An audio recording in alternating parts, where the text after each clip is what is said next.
Hello, everybody. I'm Imran Ahmed, founder and CEO of the Business of Fashion, and welcome to BOF Live. I'm really delighted to have three leaders from our industry to join me for this very important conversation about combating anti-Asian racism.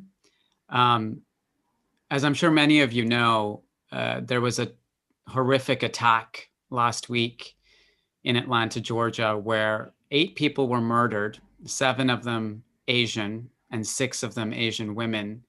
But this is not the first time we've seen anti-Asian attacks or anti-Asian racism in the U.S. Over the course of the pandemic, violent attacks against Asian Americans are up more than 150%. There are more than 3,800 reported attacks, and those are the ones that have been reported. There are many, many others that have probably stayed silent because they didn't want to draw attention to themselves or didn't really have the means or the ability to kind of report the attacks.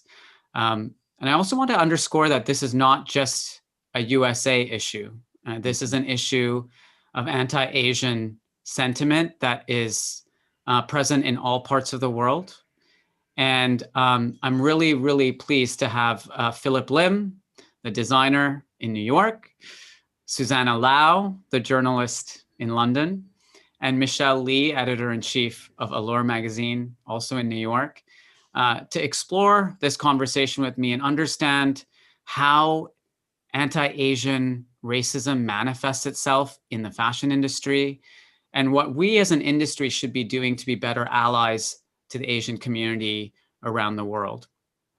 So welcome to all of you. And I wanted to start first to get your personal stories, because everyone has their own personal journey.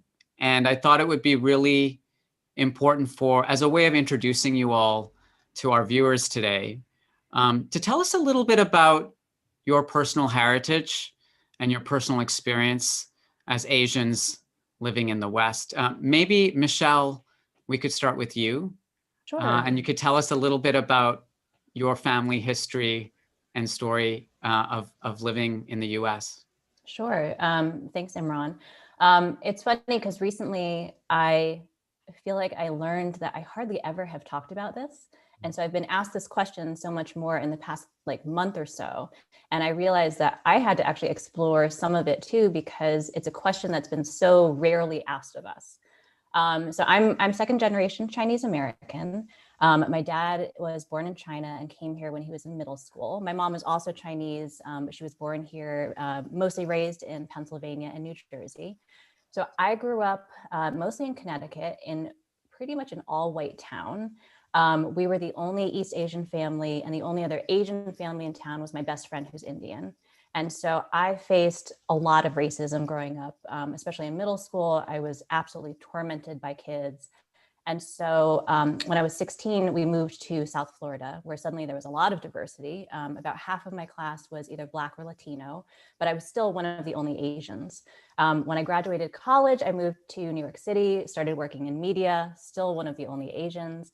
So I feel like in my entire life, I've been sort of used to being the only one or one of the only. And so, especially when I was younger, I feel like my tactic, I guess, was assimilation. And so it's a lot of what we were taught, but a lot of, I guess, that I saw too. I really didn't understand Chinese culture besides what I saw in my family. So it really wasn't until, really later in adulthood where I started to realize that being seen as the other was something that I could actually use to fuel what I did. And so I've started to really use that just in who I am as an editor and also what we do at Allure, just with diversity and representation. But I remember really vividly, seeing this wave of Asians in fashion when I saw Philip and Prabal and Jason, and then also creators like Susie and Ami and Chriselle and everything. And I have to say, thinking back, I think it was the first industry where I saw really visible Asians in a mass group. And so I've always been really thankful to that. Okay, thank you, Michelle.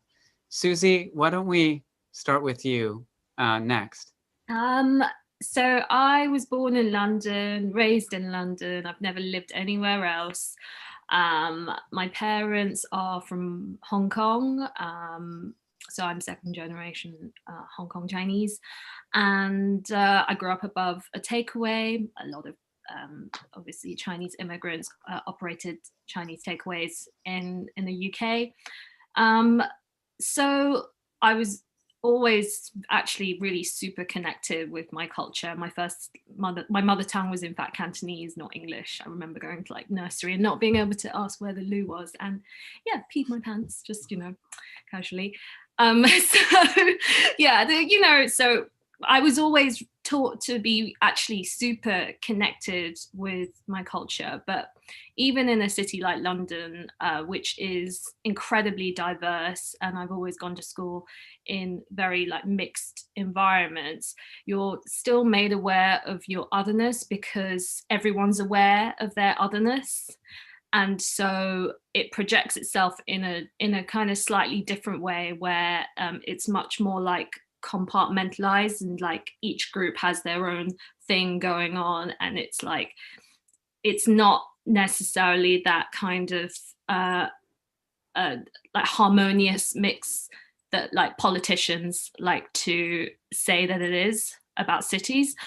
And then when I graduated from uni, also in London, went to UCL, and started my blog, the self-publishing aspect for me was actually, now that I look back at it, like a way of maybe doing something for myself, because I didn't necessarily see myself in mainstream fashion media. So it manifested itself in this kind of bedroom blogging mentality where I could express myself freely and, not necessarily open myself up for, actually grappling and going into the industry the more traditional way. And, coming and then kind of going through the rungs of fashion, you kind of discover that you have to grapple with a few things really. A, classism, and B, also like, the differentiation. Your differences are made aware to you constantly in covert and overt ways. And for me, I think I would say like maybe the last 3 years has given me more courage to take ownership of my culture, because I have seen in fashion that the Western centric view is not necessarily the only view. You can see that creativity is globalized. Fashion is a globalized place. And I think going to China more or going to Asia more has really like opened my eyes in terms of we actually can have authorship and ownership of our culture. So that has been like, I think, kind of my mission online in terms of projecting that and promoting that. Okay, thanks, Susie. Philip, what's your personal story and heritage? Thank you, Imran. Hi, everybody. You guys, Michelle and Susie, it's crazy because I've never heard your stories and we're friends, you know what I mean? So I commend you, and God, it's going to be a tearjerker today, right? I commend you for sharing your stories. It's truly beautiful. Like Susie and Michelle, it's we have different stories, and my story is this. My parents and their parents are from mainland China. During the Cultural Revolution, they left and they settled in Cambodia. And they lived there, operated their business and whatnot until 75, 74, 75, the Cambodian genocide. And they were fortunate enough to escape that. They, my mother was telling me, my father was, they lived on the coastline. And when the arrival of the guerrilla troops happened, they, in the dark of night with 6 children, they had a boat, and they brought with them a neighbor who was a fisherman to hop on this boat and drive it along the coast to Thailand, or else it would all been over, So they settled in Thailand for a bit, They were sponsored by a Christian organization settled in Southern California, San Diego, and then we ended up in Orange County. And you know, when you settle there, my mother always also tells me, she rarely tells me about the past because none of you can imagine having to escape a revolution and also flee a genocide. And landing in the States, you put into a home without understanding the language and just fending for yourself. So we grew up in Southern California, Orange County. Immediately, my parents are like, okay, assimilate. You know, we brought you here to have a future. So that's what we did. You know, we obeyed our parents, respectful children, the cultures about respect, did that head down. You know, I was fortunate enough also to be in a community that was a spectrum of the Asian diaspora, the Thai community, the Cambodian community, the Vietnamese community, the Latin community. We're all kind of commingling. And I look back now, we're commingling, but there was a bunch, such a huge presence of classism, colorism, you know, all vying for that one little small space to survive and to become American. I grew up in playing sports. You know, I remember my father, he was so different. And I look back and I get a lot of that from him, the eccentricity. He would come, I was in a varsity tennis team. He would come and pick me up in his lowered car, big giant rims, chiffon polka dot shirts, gold everywhere, kind of like me today. And I would always remember being, why can't you just have a station wagon and just be like everybody else?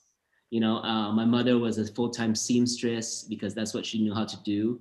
And that was, she didn't speak English, so it was her a way of functioning to put food on the table. And that's how we grew up, you know, through the whole struggle of everything. I was expected to be a business person, a doctor, a lawyer, you know, the whole cliche trajectory.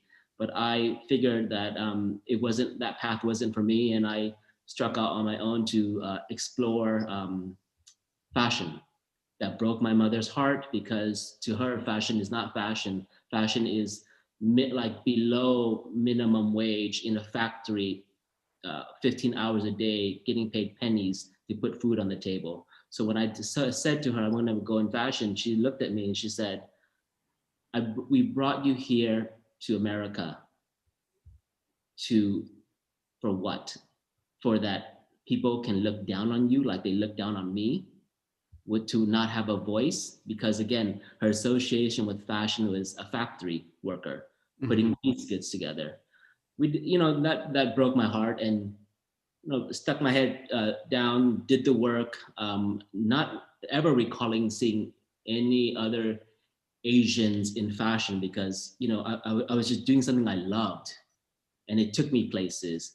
I remember even when I came to New York and I started 3-1 Phillip Lim with my my incredible partner Wen Zhao, she asked me, what do you want to do? And I'm like, I just want to make clothes because I think I'm good at that and I love it. And I love it because I learned that making clothes from my mother was a sign of respect, a way of love, a way to nurture. And but she's like, what do you want to call it? We call it Phillip Lim. I'm like, no, I don't want to call it Phillip Lim. Let's put a name, something behind in front of it so I can disguise the name, because it won't be accepted. You know, I knew early on that would not, a name like Phillip Lim would be like, is that food? Is that some sort of service industry? Is that packaging? So I hid it subconsciously. So it's like, you know, 3-1 Phillip Lim. People ask me today, what is that? I'm like, it's a fashion company. And I look back now, and I'm like, I want to remove the 3-1 because I just wanted to be Phillip Lim because I'm so proud now. But this is how I grew up, and this is where we are today. Okay. Thank you all for sharing those stories. You know, a common theme across all of your stories was this need to navigate between, you know, your culture and the expectations of your families, and this pressure to assimilate and almost erase or hide your culture in order to be accepted. And it strikes me that one of the reasons that, so many Asians, I would include South Asians in this as well, is that there's this pressure to do certain types of careers as immigrants, right? Or sons and daughters of immigrants. You want to do the right job. And fashion is always seen as this kind of superficial, non-legitimate career path, right? So you have to navigate that, which is like your community, your parents, your families, the extended communities around you don't necessarily see fashion as a legitimate career. In fact, in your case, Philip, you say it was seen as something that was looked down upon. Yes. On the other hand, to make it in the industry, you kind of have to downplay or minimize your Asianness, in order to be accepted. So over the last few weeks, as this terrible series of attacks has been playing out, and it's been going on for, as I said in my introduction, it's been going on over the last year during the pandemic. But even if you look back in American history, right back to the late 1800s, where Chinese laborers came to build the railroads, work in the coal mines, and then in the 1900s with the internment camps around the Japanese. I mean, there's a history of anti-Asian sentiment, anti-Asian policy, anti-Asian attacks, and mistreatment. How have things changed in terms of the way the Asian community is feeling in this last month, right? Because all of a sudden we see this everywhere. AAPI as an acronym is something that's, many people weren't even familiar with before all of this happened.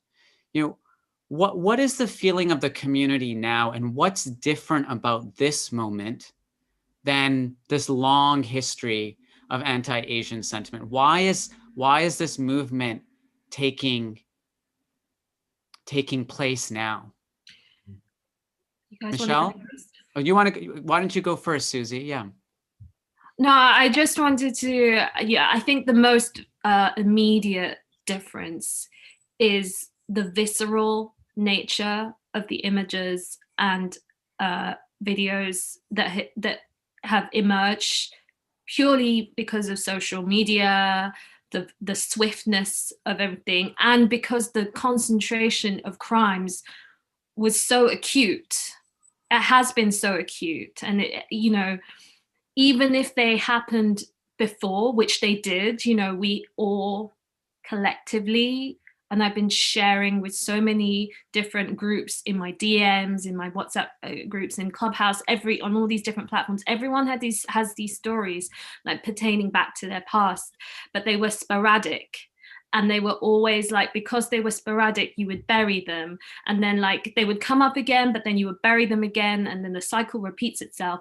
But then this year, and particularly amongst Asian diaspora in the States and in Europe as well, where there are sizable communities of Asians, we've got the facilities to see it for ourselves and be confronted by it. And you can't possibly not be like moved by it and dig deep into yourself to ask yourself why this is happening now, and what have you done, or have you been complicit in a part of that process? Like, it's just, everyone that I've spoken to has had this reaction, and it is truly collective. Yeah, I totally agree with Susie about the visceral nature of seeing some of the photos and the videos and everything. And I also think that in the past couple of years, we as a community have come together a lot more. So I think we're all sharing our stories, and when we see something, we're passing it along. So there is sort of this community conversation happening already. But I think especially in the States, I think everyone has to remember for the past 5 years, essentially, we've been living in this political powder keg, basically, of where I wrote my first editor's letter after Trump was inaugurated about racism and about how I was really scared because I did see this rise back then of Asian hate. And so now fast forward to where the pandemic starts, and then we've got, you know, the China virus and Kung flu and everything. I think we've all been talking about it for a long time now, that we were nervous about this happening. So I think then when it started to actually manifest itself as actual violent attacks, it's like our worst nightmare come true. And so I think Atlanta, for me at least, it was like the straw that broke the camel's back. Like I read that and I just broke down in tears. And so a lot of people who I've talked to have felt that same way, that it's like we've been sort of holding in this anger and frustration and fear. And suddenly by seeing and hearing about these events, it's just caused this like massive, just like break in a lot of us. Totally second and third that too. And also, we have to remember that each community is its own experience. We cannot compare one community to the other. We cannot like uplift one by dragging the next one down. Every community has their own time to become. And this is our time right now to become, because you think about generationally too, we're in that generation. I'm first generation, Michelle's second generation, Susie's like first generation, right? Second. So our parents came here to make a life, to survive, to do the hard work, to grind, to give us a life. And we're in a generation now that's so pivotal because a lot of people do not know the Asian history, Asian American history, Asian history period, because it's not taught in schools. It's erased from American history. It's separated. It's like Asian American history and Asian history. I mean, American history is separated, but it's one history. So it's not taught there.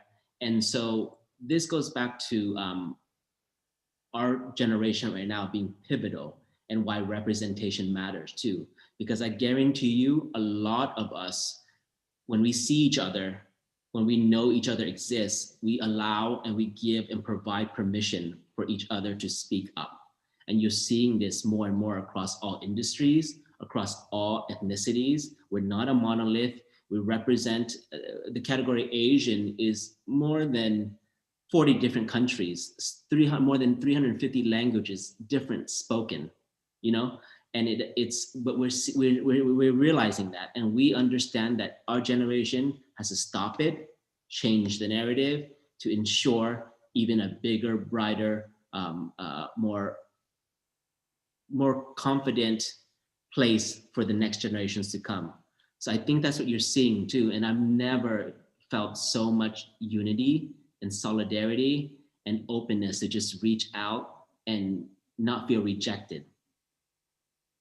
Yeah, I mean, it's been really inspiring for me to see the Asian community come together over the past few weeks. I've been checking in on my Asian American friends in particular, and one of the topics that has come up in my own conversations has been a really high level of frustration, not just with, you know, Trump and Kung flu and all of that, you know, rhetoric that he was spewing out during the campaign and over the last year, but also the reaction of the police and the reaction of the media. And I wanted to spend a little bit of time on that, because these were hate-driven attacks, but they have not been classified as hate crimes, and the media has not represented them as hate crimes. They have taken all different kinds of elements and given them much more priority in the narrative that they've been using, partially because the police themselves are saying, we are not sure, we do not have evidence that these are hate crimes. Can you talk a bit about that? I mean, you know, Michelle, you and Susie, you are both in the media. What's been the reaction to the community about this, the misrepresentation, if you will, of these attacks? Frustration, for sure. I think hate crime is difficult though, because from a legal perspective, hate crime is a very specific thing to define. I think there's a difference though between, there's also this hesitance, I guess, to even call it racially motivated. And so when they're trying really hard to decouple it completely from race, that's when I think a lot of us get really frustrated. When it comes to public sentiment, though, I think it all kind of boils down to whether or not the mainstream thinks that there's a group that's oppressed. And so ultimately, unfortunately for Asians, because of the model minority myth, people don't think that we're oppressed, and they think that racism against Asians doesn't exist because there's that stereotype of Asians as we just study really hard and we all want to go to Harvard and become doctors and lawyers. And that's certainly a percentage of Asians, but it's not everyone. And so what ends up happening is that you have this huge mass of Asians, it's like a gigantic culture, who end up getting kind of erased from the story. And so, it's really tricky too, because I think as a member of media, I've definitely been watching, how it's been reported on, and using Atlanta, I guess, as an example. The way that local papers reported on the story versus how Korean papers did was vastly different. And so it's really highlighted a lot that representation in newsrooms is terrible. And so I also saw someone mention on Twitter too, that in some of the newsrooms down there, they had editors who were telling Asian reporters that they didn't want to put them on the story because they thought that they would be too biased. And so when we're getting so many just different stories and things not going right, it's really clear that something needs to change. I would say also from the UK perspective, the UK media, when you say Asian here, what East Asian, the main group that comes up is Chinese. Like for instance, on our census forms, Chinese is like its own separate kind of category, as opposed to Asians. And then the conflation of Chinese and China in the media is that they are affluent, they are a growing superpower. So that it's like a conflation with the country and the economic growth that is going on there, and then a sort of like kind of a broad washing over the diaspora and the different communities that are here. So yes, it is a complete, like, not deliberate, maybe not, well, maybe depending on what publication we're talking about, but definitely a subconscious minimizing of this problem, because they don't see it as a problem, because they are thinking, oh, Asian, Chinese, crazy rich Asians, China as a growing superpower. And, it just becomes this sort of subconscious thread. Yeah. And also, there's a general distrust in law enforcement and the justice system amongst Asian communities in general, because going back to this monolithic myth. Even a lot of the attacks, if you notice, they're happening on Asian elderly and Asian women, and certain minorities within the communities that really don't have the resources. Even if they were to report these crimes, there's a language barrier there. So even in the system too, it's printed in Chinese and maybe Korean or Japanese, but what about Cambodian? What about Thai? What about Vietnamese? What about all the endless languages are very different. So there's no way to even report this. And also hate crime is so complicated, as Michelle says. It's like the federal versus the local, it's all defined separately. And I think another point that I would love to make is, like, because we don't understand it, because we have a history of treating the Asian community as a monolith, there's no universal symbol to signify hate crime. For example, in the Black community, you saw in the Capitol attacks, there was hanging of a noose. And immediately you understand what that is. In the Jewish community, swastikas, you understand where that comes from. In the Asian community, can we identify that? There is a lack of, So even taking it down to that level too. So I think this is the systemic perpetual problem. It just prevents anything from happening. And right now, there is in America, through Congress, by Congresswoman Meng and Senator Hirono, they're trying to pass this COVID hate bill and trying to desperately pass it so that we can identify and have legislation towards it. So anyone watching here, please pay attention to that and press your local politicians and your representatives to make noise. Yeah. The other thing I wanted to address with all of you is the intersectional elements of this topic, right? So when we talk about Asians as a monolithic group, not only do we have to address the fact that Philip has raised, which is like there are many different types of Asians, right, from many different cultures. So that's one layer.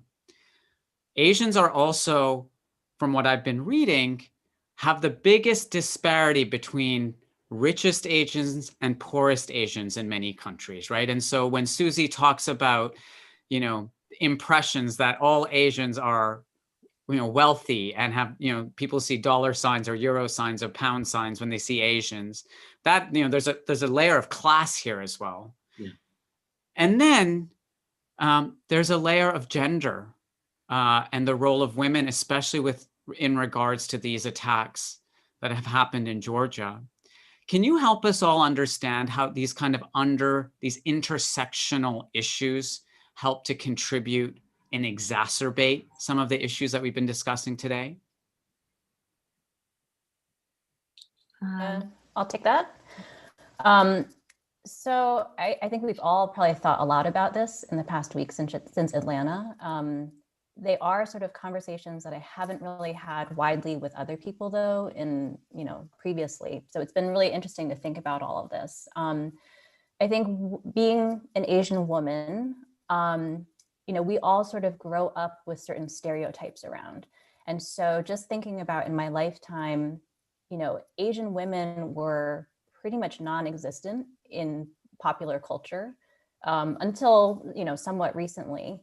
And so when we were presented, I feel like there's like polar opposites. It's either that we're hypersexualized or we are presented as docile.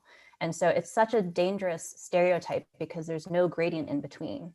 And so when you think about just the misogyny and like the violence against women, you can understand how that happens with that stereotype, that it's like we're either presented as, sexual playthings or we're seen as weak. And so who are you going to attack? It's like somehow we are made to be an easy target. We've started to see a lot of this in the pandemic too, because during the pandemic, I just saw an interesting stat that 68% of the attacks against Asians were against women. And so that is not hugely surprising being an Asian woman. I think class, as you mentioned, is a huge part of this as well. Like I mentioned before, with like the model minority, when we think about Asians and like Asian Americans, let's say, people are thinking about, the 1%.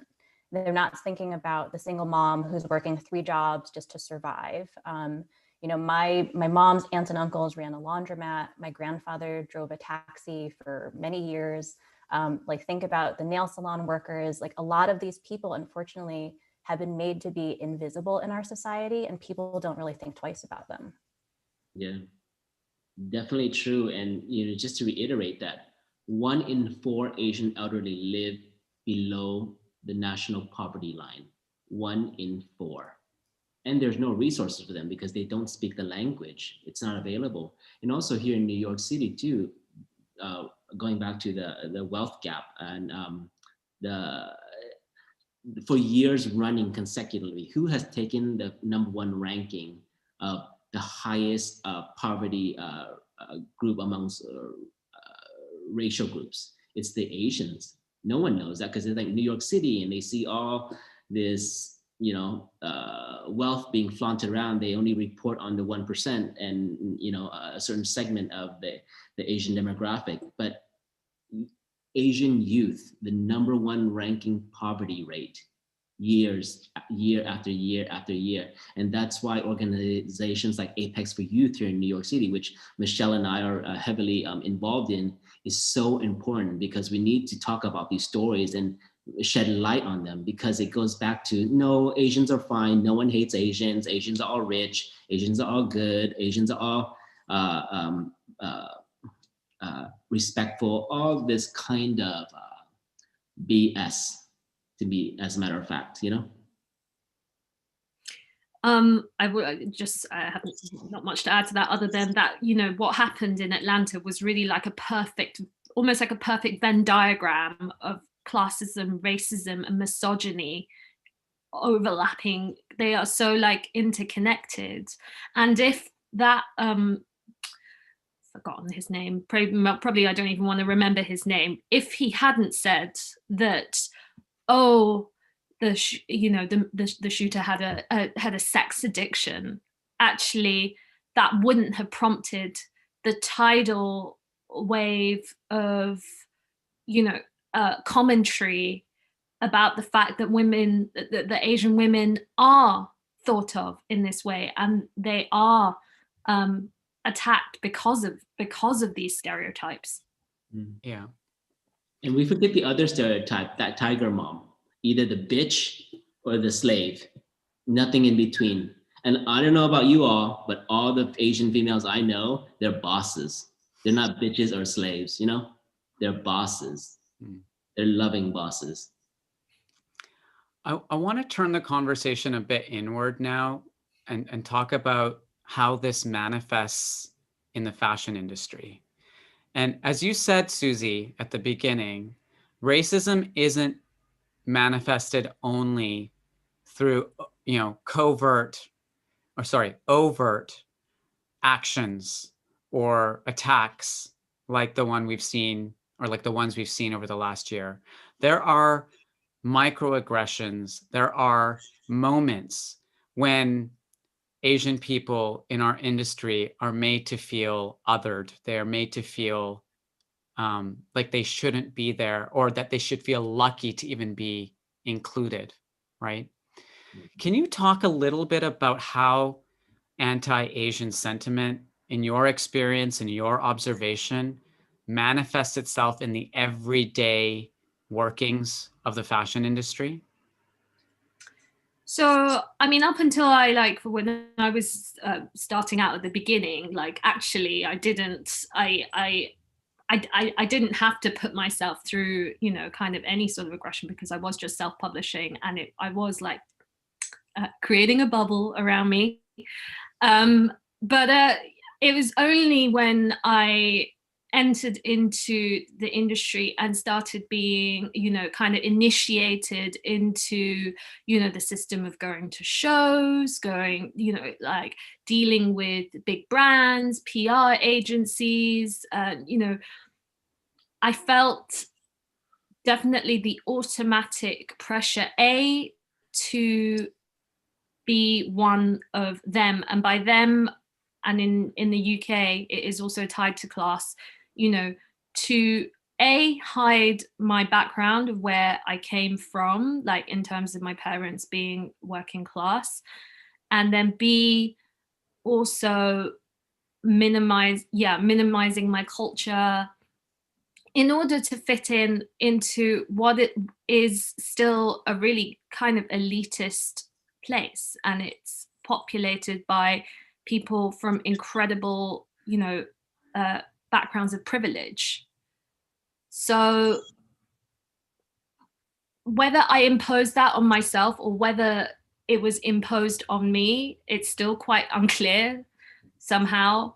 But because it's so continuous and so kind of impressed on you, and it also applies to other kind of minority groups, I think, entering into the fashion industry, because you are made to feel like you should be so lucky to be there, because it has traditionally been, the people in power are largely white and male still. It was definitely back when I started, and it still is today. So there's no getting away from it, whatever angle your minority or background you're coming from. Michelle, you work at Condé Nast, the most, famous, powerful, elite publishing company in the industry, which has recently had its own reckoning internally with race. How do you experience or observe, the kind of issues that we've been talking about in the context of fashion and in the context of fashion publishing? Yeah. Well, something Susie said before of, feeling like you're lucky to be there, but not knowing if it's self-imposed. I feel that so much, because I think in my experience, looking back, I have thought about in my entire career, have I faced discrimination? Probably. But I think that's why sometimes this type of casual racism is so insidious. And it's because you don't know if it actually happened, or is it in your mind? Was it related to race? And so, I think I've experienced probably like microaggressions like most Asians have, of being called the wrong name in a meeting, like just because there's one other Asian in the room, or Condé Nast is in the World Trade Center. So I've been stopped a couple times because I have been accidentally confused for an Asian tourist. So I've been pointed to the tourism entrance. I remember, excuse me, when I first got hired at Allure about 5.5 years ago, and someone had wrote that it was like the luxury European automobile being replaced by the cheaper Asian model. And it's like, these are just sort of like the everyday, like racist things that happen. And because we are made to think that we're lucky, we should just be lucky to be here, I think a lot of us have just glossed over those things. And so because I've sort of like sat and thought about like, what things have happened to me? Like when I'm actually going over everything in my head, I'm like, oh God, that's like really messed up. But when you're just in the moment, sometimes I think we're moving so quickly that we don't even know. But when I think about how anti-Asian sentiment manifests itself in fashion, I think a lot about this word that like everyone's talking about now, which is visibility. And so a lot of Asians are feeling like we're just not seen. And so in fashion, I think it's a lack of representation, and that manifests in a lot of different ways, whether it's models on the runway, designers in stores, it could be cover stars on magazines. I actually did a Google search before this just to look at some magazines. And let me tell you, there are plenty of magazines out there who have not had one Asian on their cover in a long time. And maybe they've had one. Since 2018, Allure has had 8. And we've got 2 more coming in the near future. And like these decisions don't happen by accident. It's not to say that we're only doing Asian covers. Like we've had a ton of diversity in a lot of senses, but I think that until there are people who are in leadership positions and decision-making positions, those things don't happen. And Michelle, I think that's such an important point, because on the one hand, Asians aren't well represented in positions of power in the industry, whether that be on the design side or on the business side. But the industry is constantly talking about Asians as customers, and that the role of the Chinese market and the obsession our industry has right now with the Chinese customer.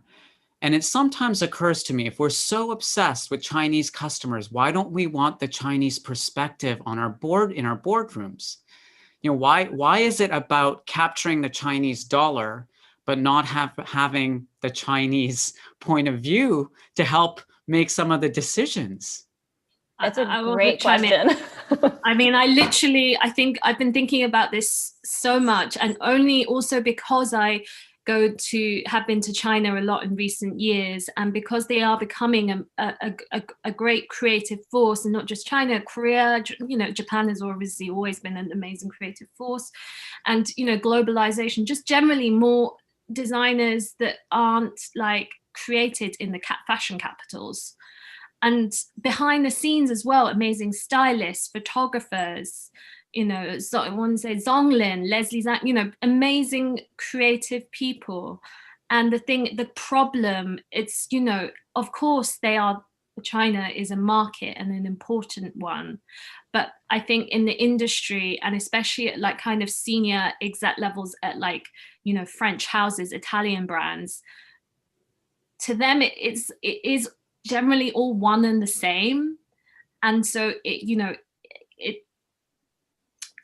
they're not able to see like the creative contribution and the fact that we can be creative and voices in the conversation rather than just fueling the business. Mm-hmm. It's so true about creative forces too. Going back to the question you were asking too, I would be remiss if I don't speak about this from the inside, not just wanting to be a customer, but where it starts too. I came in this industry because I just wanted to design clothes. Early on, I didn't realize I'm gonna come into this industry to check a box off, because that doesn't exist. When you are just a creative person, this is what you pursue, you do that. My love is design. And I realized early on when I came into the industry, I was passable. but not universally marketable. I was made to feel that I'm lucky to be here, to hold a spot because it was that wave, and even calling it a wave, you know what I mean? And even to this day, when the industry says, oh, Black designers, Asian designers, white designers, that's literally microaggression. That's literally systemic. That's used to this day, and no one's calling it out. You know, I think I cannot. It's exoticizing. It's othering. I cannot tell you the countless interviews, questions where, how does it feel to be Asian and in design? Do you design Asian clothes? Is red your favorite color? Do you employ dragon and phoenix motifs on your clothes? So tell me, how does it feel to be Asian and be able to design? Literally nonstop for years. And early on, you know, there wasn't these kind of conversations, so you just stomach them and you internalize it because you had to put it past you to get to the point, right? To hold your space. And it's crazy the amount of wrong names. And the nail on the coffin for me is a couple of years ago at the CFDA Awards. You know, I've won a men's award, I won a women's award, I won an accessories award in my own industry here in America. I was walking and my date was Rupi Kaur, you know, and I was so proud because, you know, from then on, for years now, if you look at the history of who I bring to the table, it's non-white because I know we don't really have a seat at the table. And I was entering the CFDA awards on the ramp, going with everyone else, and we were dressed up. You know, this is not like, you know, we were jogging on a jog and decided to let's pop in and have a drink, you know, and check out the awards. We're dressed up. And then the usher, he's like, oh, sir, you should take this door. I'm like, but the red carpet's that way. And he goes, oh, he was kind. He was just ignorant, you know? And he's like, go, you have to go this way. I'm like, no, sir. My name is Philip Lim, and I am part of the CFDA. And, you know, it was shocking because I was more embarrassed for my date because we shouldn't have to go through these things, you know, in our own industry where we have claimed awards. And to this day, the amount of mistaken identity, it really fosters this imposter syndrome. You know, it plays into the role. And to this day, if you think about the major houses, do you see an Asian American lead? Not zero. We are silently but surely being erased from a design aspect, 100%. We just, again, we tick a box and we fill a quota, and that's a shame. It is a shame. So we only have 10 minutes left, and I wanted to focus our last 10 minutes on solutions and advice. You know, I can see in the comments we have so many young Asian fashion professionals, but also fashion professionals generally who've joined us for this conversation because they care about this topic. We all believe it's important, but what can we do as an industry? If you're, you know, and maybe I'll break it down into parts. One, if you're in a position of leadership in the industry, say you're the CEO of a brand or an editor-in-chief like Michelle is, what should leaders be doing to make their Asian employees feel more included, to feel a sense of belonging in the industry? Maybe I'll start with you, Michelle. Yeah. Well, Philip just mentioned this idea of ticking off a box. So I think that's first and foremost is don't treat any of these issues as if it's just ticking off a box. Because I think as we saw this summer, there were definitely a lot of brands and companies that were willing to just sort of do one social media post and they were like, my activism is done for the year. And so we all know, obviously, that's not going to cut it. I think the other thing is, as a leader, it's taking the time to learn more about other people's cultures. And so, you know, there is just like a lot of not understanding things. So for example, for people who are in decision-making positions with talent or casting, making sure that you understand some of the nuances, like for example, colorism. You know, colorism is a big thing in Asian cultures, but a lot of non-Asian people aren't really fully aware of it. So you might have a social media campaign or an ad campaign or something that goes out and it's insensitive and it's just not good enough. And so when we don't have that representation on those higher levels, I think everyone on those top levels needs to make sure that they're like fully educated about things so that they can not only work with their employees better, but also anything that's outwardly facing too, that goes out, and they make sure is culturally sensitive.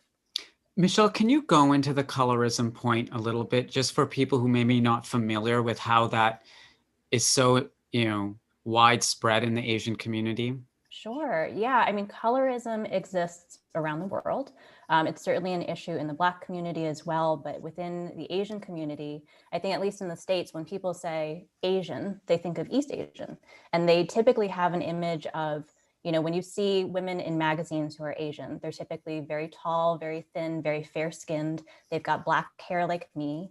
But as we know, as Philip said, like there are, I think, 48 countries that make up Asia, and it's a lot. We exist on such a wide spectrum that for people who work in advertising and media and other people who show people for literally since eternity, we tend to show Asianness through a very narrow lens, and it's a very Eurocentric lens of Asian beauty. And so I think it would behoove all of us, because of colorism, which essentially in a lot of countries, in a lot of Asian cultures, being darker is a bad thing. And so, especially in Asia, whitening creams and lightening creams, which some of them are incredibly dangerous and toxic, women are literally poisoning themselves, and some men and women are poisoning themselves to have lighter skin. And so when we are presenting just this very narrow view of Asian beauty, it hurts all of us. Okay, thank you. Susie, advice for leaders in the industry? I would say, I think it is really about trying to foster true diversity. So like diversity that isn't like a kind of corporate CSR exercise, but more like looking at and looking for talent across the board. Like, I don't know, I've always really, really, truly believed in fashion being a kind of, in the last 20 years, for sure, a globalized fashion industry. So when we talk about kind of anti-Asian sentiment, I think it really needs this, and coupled with what happened last summer, we really need to take all of those learnings and apply it to like kind of a more nuanced look at how we deal with diversity in companies, in the designers that you feature in a magazine. Are you really like looking at the full talent breadth that's out there? Because it's definitely out there. Are they being heard? Okay. And Philip? Yeah, agree with what Michelle and Susie says. And let me just take it a little bit further to just splice it up, split hairs a bit. Lend us your microphone, lend us your platform, but don't speak for us. Let us speak for ourselves, but just lend us your microphone, lend us your platform. There's a difference there. Don't post and that's it. You know what I mean? Like, give us the space to tell our stories. You see it all the time with appropriation and just like, trying to go after the Asian consumer, but no one in the room telling the story is Asian. You go to these fancy consultants and whatnot, and everything is about what does culture want right now. Culture wants to see its own kind. We are part of culture. We're not a niche culture, and culture wants to hear its own stories. I get so many, even me saying Cambodian, even me saying Hmong, even me saying Vietnamese, it's like, hurrah, finally. And it's so— I'm seen, right? I feel seen.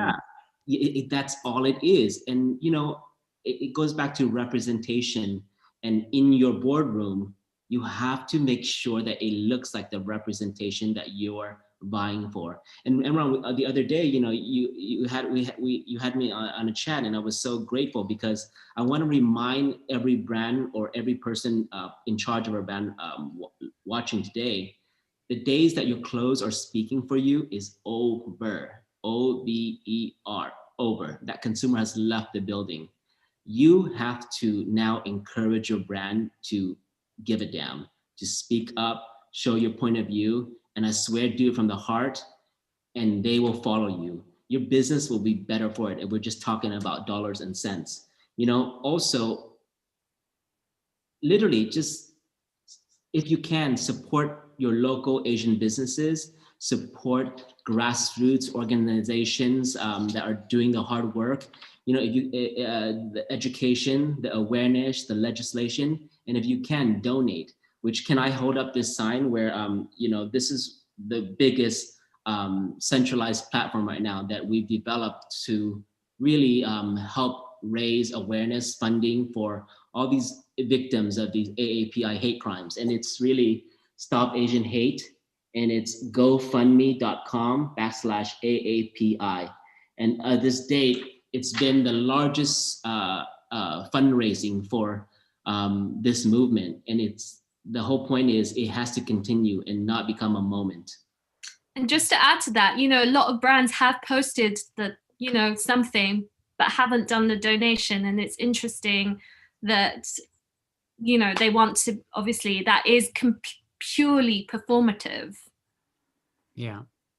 Well, we've all learned a lot from you today. I'm so grateful for your perspectives. I've learned a lot, you know, talking to all of you. And I think your point, Susie, that this shouldn't be something that happens and is discussed now just because it's in the media. This is a topic we as an industry need to continue to address. And similar to what we saw with the Black Lives Matter movement back in June, a lot of talk, not a lot of action. You know, as an industry, I believe unless we start taking these issues seriously, not just as kind of PR risk management exercises or looking like we want to be part of a conversation that we don't really understand, there's still clearly a lot more that our industry needs to do to be truly inclusive, truly representative, and truly making people feel like they belong and have a deserved place at the table, so we don't feel like imposters, so we don't feel like, you know, we're lucky to be a part of this industry, that we genuinely have a legitimate place, each and every one of us who works in this industry, no matter our race, class, creed, religion, gender, sexual orientation. We all have something to contribute. And the one thing that's amazing about the fashion industry is it's this really powerful, visible, global cultural force.